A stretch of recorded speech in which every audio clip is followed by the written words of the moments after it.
नमस्कार दोस्तों, नमस्कार। मेरा नाम डॉक्टर पीयूष भारद्वाज है। प्रोफेसर कुलविंदर सिंह।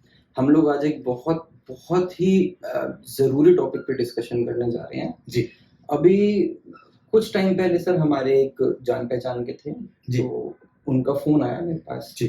कि सर मैं न्यूज़ीलैंड एयरपोर्ट पे फँसा हुआ हूँ हुँ, और प्लीज़ मेरी हेल्प कीजिए। हुँ, मैंने हुँ, बोला क्या हुआ? एकदम एकदम शॉक में थे वो, शॉक स्टेट में। तो मैंने पूछा क्या हुआ? पहले 1 मिनट पहले आप रिलैक्स करो और मुझे जी, समझाओ कि जी, बात क्या है? जी। वो बोले सर मैंने किसी एजेंट को न्यूज़ीलैंड टूरिस्ट वीज़ा के लिए 8 लाख रुपए दिए और उसने हमारा वीज़ा लगवा के हमें दे दिया। हमने फ्लाइट की टिकट्स बुक कराई हैं और हम दिल्ली एयरपोर्ट से निकले और फ्लाइट में बैठे न्यूज़ीलैंड पहुँच गए और यहाँ पे हमें अब इमिग्रेशन वाले कह रहे हैं कि आपका तो वीज़ा ही फेक है ओह!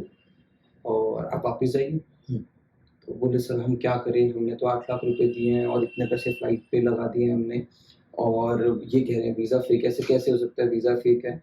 मैंने एजेंट से बात करी, एजेंट कह रहा है नहीं, नहीं वीज़ा तो सही है, वीज़ा तो सही है। आप मैंने लगाया। तो मैं एकदम शॉक्ड कि ये क्या हुआ? तो मैंने उनसे पूछा, मैंने कहा आपने जिस एजेंट से वीज़ा लगवाया, वो क्या लाइसेंस्ड इमिग्रेशन एडवाइज़र है न्यूज़ीलैंड का? बोले सर वो क्या होता है? My God! मैंने कहा इंडिया का एजेंट है या न्यूजीलैंड में कोई बंदा है? हुँ, वो बोले नहीं इंडिया का एजेंट है। मैंने कहा आपने लाइसेंस की कॉपी देखी? बोले नहीं। इनका वीज़ा उसके पास वीज़ा लगाने की अथॉरिटी है? बोले हमें क्या पता। तो मैंने उनको एक छोटी सी बात समझाई कि आप एक काम करो वापस दिल्ली आ जाओ, हुँ, कुछ नहीं हो सकता। हुँ। तो आज हम इसी टॉपिक पे बात करेंगे कि कैसे स्कैम्स और कैसे-कैसे फ्रॉड हैं जो लोगों के साथ हो रहे हैं और कैसे उनसे बचा जाए। ये एक बहुत रीसेंट एग्ज़ाम्पल है जो अभी हमारे एक जान-पहचान वाले के साथ हुआ। आपने बताया कुछ तो समय मुझे पहले लगा ही। ये कोट करना ज़रूरी है इस वीडियो में ताकि लोग समझें कि कैसे-कैसे स्कैम होते हैं और कैसे इनसे बचा जाए। सर मैं अगर इनको कैटेगराइज़ हाँ जी। करना चाहूँ तो शायद ये जो रेड फ्लैग्स हैं, मेरे ख़्याल से क्या-क्या हो सकते हैं। या तो वीज़ा या आपके जो जिसने आपको इनवाइट किया है, तो जॉब आपको जो ऑफ़र किया है, ऑफ़र लेटर्स के स्कैम्स, फिर उसके बाद वीज़ा के स्कैम्स, फिर देन इस तरह से और 3-4 ईमेल्स के ज़रिए से एग्ज़ैक्टली। ये बहुत ही एक वास्ट ऐसा नेक्सस बन गया है जो अ, बड़ी बात ये है कि हम कभी भी इतना बड़ा स्टेप हम अगर एक रिक्शे वाले से तो ₹2 ₹5 के लिए बहस कर लेते हैं, तो क्या हम एक इतना बड़ा स्टेप लेने से पहले उस एडवाइज़र के बारे में एक रिसर्च नहीं करना चाहिए? एग्ज़ैक्टली। उनके बारे में एक जानकारी, उनके बारे में पूरी एक कंप्लीट किट का क्या कहते हैं उसको कच्चा चिट्ठा लेना ज़रूरी नहीं बनता। बिल्कुल। इस बारे में अगर हम बात करें तो ज़रा हमारे ऑडियंस को ये पता लगे कि बेसिकली कहाँ-कहाँ, किस-किस तरीके से, नए-नए तरीके से स्कैम हो रहे हैं एग्ज़ैक्टली। और ईमेल्स में जो ईमेल दी जाती है, वो सेंडिंग एड्रेस भी फेक हो जाता है। एग्ज़ैक्टली। रिसीविंग एड्रेस में भी कई तरह की कुछ चीज़ें डाली होती हैं। तो बिल्कुल। ये अगर आप एक्सप्लेन करें तो? बिल्कुल सर, बिल्कुल। तो आज हम इस वीडियो में यही समझते हैं कि ये जो इमिग्रेशन के स्कैम्स हैं, इनको कैसे अवॉइड करें और अपना पैसा कैसे बचाएँ। जी। ठीक है? तो सबसे पहले हम ये समझते हैं कि स्कैम हर जगह हमारे साथ हो सकते हैं हुँ, और ये जो इमिग्रेशन की फ़ील्ड है, हुँ। ये बहुत ज़्यादा ग्रे है। जी। ग्रे का मतलब है कि अनलाइसेंस्ड, अनरजिस्टर्ड कोई भी अपने घर पे बैठे-बैठे भी काम कर रहा है। कोई भी किसी से कितना भी पैसा ले रहा है, कोई रसीद नहीं, सब कैश पे काम बहुत सारे लोग का कैश पे काम कर रहे हैं। तो जब ऐसा एक एरिया आ जाता है जो कि बहुत ग्रे है, तो ऐसे में हमें हर चीज़ सोच समझ के करनी चाहिए। किसी को भी कुछ भी पैसा देने से पहले उसका पूरा बैकग्राउंड चेक करना चाहिए। आप जिसको पैसा दे रहे हैं और जिससे जो सर्विस एक्सपेक्ट कर रहे हैं, क्या वो सर्विस कर सकता है कि नहीं कर सकता, ये समझना चाहिए। उसकी अथॉरिटी क्या है? उसका एक्सपीरियंस क्या है? एग्ज़ैक्टली, वो एग्ज़ैक्टली, कहाँ से लोकल ऑपरेट कर रहा है? एग्ज़ैक्टली। उसकी लोकेशन क्या है? तो धीरे-धीरे करके हम एक-एक जो हमें लगता है कि जहाँ-जहाँ स्कैम बहुत ज़्यादा होते हैं, तो उसको हम इलैबोरेट करते हैं जी, और उसमें समझते हैं कैसे इस चीज़ को अवॉइड किया जाए। जी, सबसे पहला है वीज़ा स्कैम। जी। आपको बोल दिया वीज़ा आ गया, हुँ, जबकि वो वीज़ा फेक था। सबसे मेजर जो आज के डेट में स्कैम चल रहा है, वीजा आ गया और वीजा फेक था। तो अब वीजा हमारे साथ दो तरीके के होते हैं, एक होता है हमारा ई वीजा और एक होता है स्टिकर वीजा।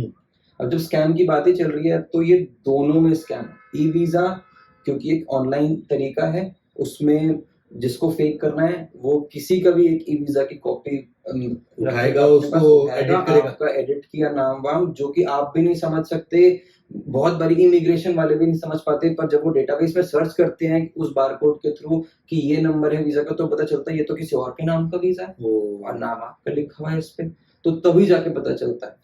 और दूसरा हमारा है स्टिकर वीजा। लोग आजकल स्टिकर वीजा में फेक कैसे नकली स्टिकर बना के आपके पासपोर्ट पे चिपका देंगे कि ये लो जी आपका वीजा आ गया। तो इस तरीके के भी स्कैम्स चल रहे हैं, कैसे अवॉइड करें? अगर ई वीजा की बात है, आप जिससे भी लगवा रहे हैं, आप सबसे पहले तो उसकी जांच पड़ताल अच्छे से करें कि कौन है, किससे वीजा लगवा रहे हैं, क्या उसके पास आपका वीजा लगाने का लाइसेंस है भी, उसके पास अथॉरिटी है, उसने आगे से लाइसेंस ले रखा है वीजा लगाने के लिए आपके बिहाफ पे, या फिर वो ऐसे ही आपके नाम पे वो वीजा लगा रहा है। ये बहुत बड़ी बात है। एग्जैक्टली क्योंकि बहुत सारा इमोशन, बहुत सारे सपने, बिल्कुल, बहुत सारा पैसा, बहुत सारा टाइम, बहुत सारा एफर्ट और सबसे बढ़कर माँ बाप और पूरी फैमिली का एक पूरे का पूरा इमोशन टूटता है। बिल्कुल सर, पहले तो ये कि किसी की ये बात में ना आए कि 100% वीजा, सबसे पहले समझे 100% वीजा नाम की कोई चीज एग्जिस्ट नहीं करती, ठीक है। वो ये कह सकता है कि हाँ हम आपकी फाइलिंग अच्छे से करेंगे और उसमें chances of getting a visa is good, आपके डॉक्यूमेंट्स अच्छे हैं सारे। इसकी ट्रांसपेरेंसी का क्या तरीका है? इसकी ट्रांसपेरेंसी का सर यही तरीका है कि आप उनसे बोले अगर आप ऑनलाइन अप्लाई कर रहे हैं तो मुझे पोर्टल का एक्सेस चाहिए। Okay, you can access. Of course आपको एक्सेस खुद से अपने पास भी रखनी पड़ेगी, प्लस आप अपना वीजा वहां पे खुद चेक कीजिए पोर्टल पे, ठीक है। तो सबसे आसान तरीका, सबसे जरूरी तरीका यही है कि आपका वीजा जब भी लगाया जाए तो पोर्टल की एक्सेस आपके पास होनी चाहिए, या फिर उसका आप लाइसेंस चेक करें जो भी आपका वीजा लगा रहा है कि उसके पास लाइसेंस है कि नहीं इस कंट्री का वीजा लगाने के लिए। स्टिकर ही वो फेक कर रहा है तो लाइसेंस भी तो फेक कर सकता है। बिल्कुल कर सकता है सर। तो आप जो आपकी गवर्नमेंट साइट्स हैं उन्हीं पे ही रेफर कीजिए, उन गवर्नमेंट साइट्स में सबकी लिस्ट होती है कि क्या ये लोग उस वेबसाइट पे लिखा होगा कि ये हमारी list of licensed immigration adviser है। जैसे न्यूजीलैंड की बात करें जी, न्यूजीलैंड का लॉ कहता है कि आप वीजा दो लोगों से लगवा सकते हैं, दो तरीके जी, एक या तो आप अपना वीजा खुद लगा सकते हैं या फिर आपका वीजा एक लाइसेंस्ड इमिग्रेशन एडवाइजर लगा सकते हैं। ग्रेट, ठीक है, ठीक है। न्यूजीलैंड की ऑफिशियल इमिग्रेशन की वेबसाइट पे उनके जितने भी लाइसेंस्ड इमिग्रेशन एडवाइजर हैं उन सबके लिस्ट किया हुआ है। आप उनकी वेबसाइट पे जाइए, उनमें से किसी भी एडवाइजर का जो आपको समझ आता है कि आप इनसे जान पहचान निकाल सकते हैं या आपको ठीक लग रहा है, उनकी वेबसाइट ठीक लग रही है, उनसे कनेक्ट कीजिए, उनसे बात कीजिए, वो आपका काम करेंगे, आपको बकायदा बिल देंगे, आपके पास हर चीज का प्रोसेस का स्टेप बाय स्टेप उनका एक ईमेल पे तरीका होगा, क्योंकि न्यूजीलैंड इमिग्रेशन ने एक पूरा प्रोसेस बना रखा है। अगर कोई भी एलआई आपके साथ फ्रॉड करता है तो उस एलआई का बहुत एक उसका लाइसेंस तक कैंसिल हो जाता है और उस पर बहुत जबरदस्त फाइन है। फ्यूचर वो इस लाइन में तो वो ये काम ही नहीं करेगा जी, राइट। जो ये काम करेगा उसके पास ना तो लाइसेंस होगा ना ही उसके पास अथॉरिटी होगी आपका वीजा, तो वो आपका वीजा फाइल नहीं कर सकता। वो क्या करेगा, आपके बिहाफ पे एक अकाउंट बना देगा और खुद से आपकी फाइल लगाना शुरू कर देगा, विच इज एथिकली रॉन्ग जी। इसमें जो बहुत इम्पोर्टेंट बात मेरे को समझ में आती है कि हमारे जो पेरेंट्स हैं वो अभी मैंने पिछले दिनों एक बहुत बड़ा पंजाबी का चैनल है जिसमें ओपन में वो बताते थे कि वीजा लगवाएं इस कंट्री का, इस कंट्री का, इस कंट्री का, और हमारा नाम लेते थे, फोन नंबर्स देते थे। और पिछले 3 महीने से जब से ये चीजें निकल के आई है, पीछे कनाडा में 700 स्टूडेंट्स को डिपोर्ट किया गया, वो सारा वहां पर यूनिवर्सिटी है ही नहीं उस नाम की, वो कॉलेज है ही नहीं उस नाम का, 1 रूम कॉलेज वो वहां पे एग्जिस्ट ही नहीं करता। तो ये सब चीजों के बाद मुझे वो जो एडवर्टीजमेंट आनी थी वो बंद हो गई है। अब इस बारे में हम अपने आप को कैसे शील्ड करें जी, उसके बारे में प्लीज बताएं। बिल्कुल। तो सर सबसे पहले मैंने आपको ई वीजा के बारे में बताया, पोर्टल की एक्सेस।